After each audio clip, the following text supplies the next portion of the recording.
Nous sommes dans l'animation la plus dynamique du parc. Ne vous inquiétez pas, nous sommes quasiment à fond.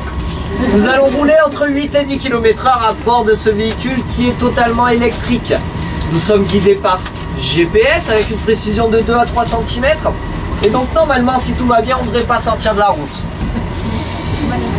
Ah, si tout se passe bien, un jour sur deux, en règle générale. Et hier on n'a rien eu, donc ici nous nous trouvons en plein cœur du parc régional de la Chaîne des Puys. Alors, sur notre gauche, tout au fond, encore enneigé, nous avons un peu plus au sud là-bas au fond. Ah bah oui, il faut être assez réactif. Donc là-bas au fond, nous avons un massif volcanique, le massif des Monts d'Or, avec le puy de Sancy, le sommet le plus haut d'Auvergne, 1886 mètres. Si on continue encore un peu plus au sud, donc dans cette direction, nous allons trouver le volcan bouclier du Césalier. Et encore un peu plus au sud, nous allons trouver encore un autre massif volcanique que vous devez certainement tous connaître, qui porte le nom d'un département, d'un fromage commençant par la lettre C, et sur les plaques c'est marqué 15. Qui suis-je? Le Cantal, exactement. Alors le Cantal, 70 km de diamètre, c'est le plus grand stratovolcan d'Europe qui est éteint, il mesure 2 fois l'Etna. On va revenir sur le massif volcanique le plus proche de nous, donc la Chaîne des Puys.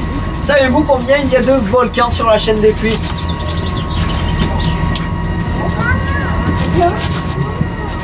Alors, vu que vous avez l'air de tous bien connaître le fromage, on va vous parler en fromage. À raison de 84 truffades, je pourrais faire tous les volcans. En raison de une truffade par volcan. Donc il y a 84 volcans sur la Chaîne des Puys qui sont alignés du nord au sud avec un alignement quasi parfait.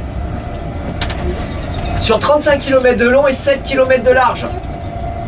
Donc c'est pour ça qu'on a cette petite cabane qui était juste là dans notre dos, celle-ci sur la gauche, qui ont été installées par la LPO, donc par la Ligue de protection des oiseaux, justement pour compter les oiseaux migrateurs qui se servent de la Chaîne des Puys comme repère.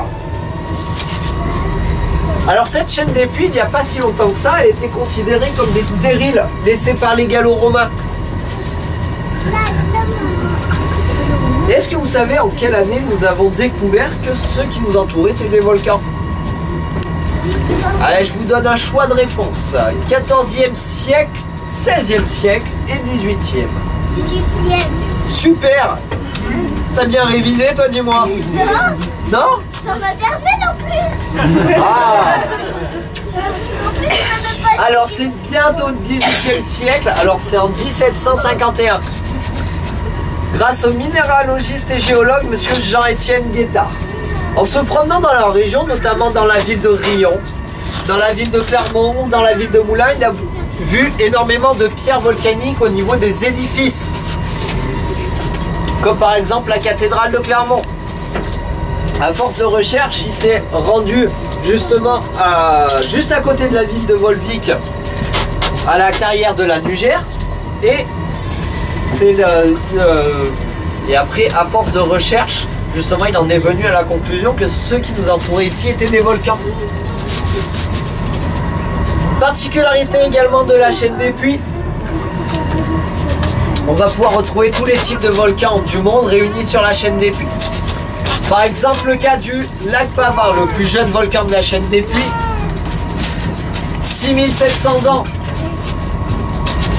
Alors, les mares, ça s'écrit M2AR et se forment en présence d'eau et de magma. Lors de la remontée magmatique, le magma va croiser de l'eau, créer un choc thermique. Et par exemple, quand je dis croiser de l'eau, soit une nappe phréatique, soit une rivière. Et par exemple, le lac Pavin a une profondeur de 96 mètres. Autre type de volcan que nous avons ici, les volcans effusifs, les volcans rouges, les cônes de scorie. Alors ça va être le cas du volcan qui est juste à notre droite, le Puy de Côme. Alors ce sont des volcans qui ont un magma qui est très chaud, très liquide, entre 1000 et 1200 degrés. Et ça va être l'accumulation de ce magma qui justement lié aux fontaines de lave et aux coulées de lave qui vont se déposer le long du volcan et le faire grossir au fur et à mesure de l'éruption. Alors le puits de Com, lui, il a 2 cratères qui sont imbriqués à son sommet. Nous on va pas le voir d'ici, vous pouvez très bien le voir sur le film Premier Envol. C'est le dernier volcan qu'on aperçoit. Et on voit bien ces 2 cratères dessinés. Si vous ne l'avez pas fait, je vous invite à aller voir ça de plus près. Si vous l'avez fait mais que vous ne les avez pas vus, je vous invite à y retourner pour y faire attention. Nous par contre, qu'est-ce qu'on va pouvoir voir d'ici? On va pouvoir voir des lignes qui partent de la base vers le sommet. Est-ce que vous avez une idée de à quoi ça pourrait correspondre? C'est la coulée de lave. Alors c'est pas des coulées de lave. Il n'y a pas d'arbre. C'est la marge.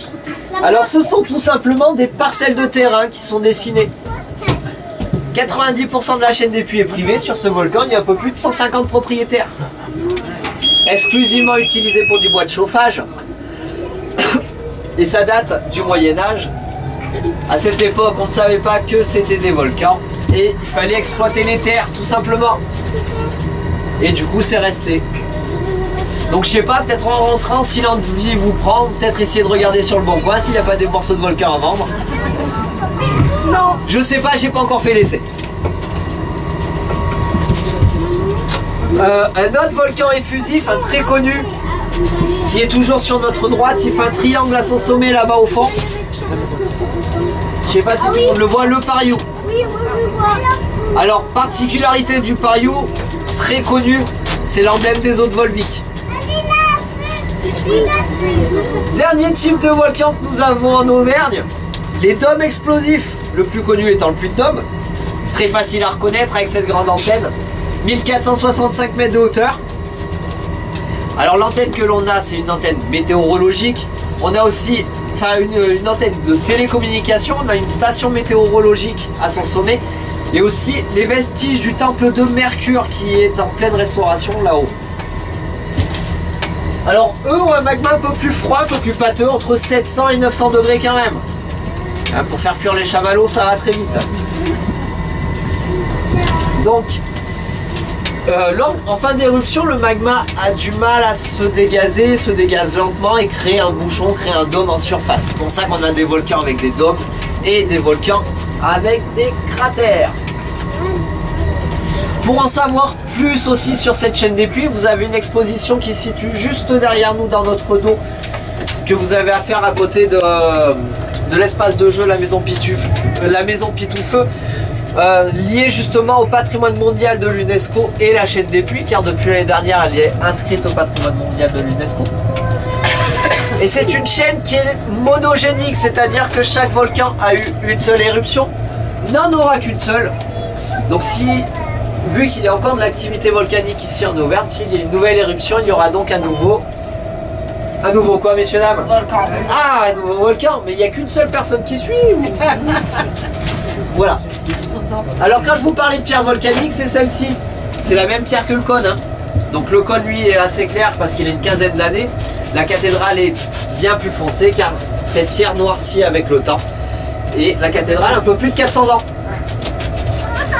Voilà, messieurs, dames, pour ce petit tour. Faites attention à la tête en descendant, n'allez pas vous cogner, vous pourriez vous faire mal, je vous parle en connaissance de cause. Et je vous libère. Merci.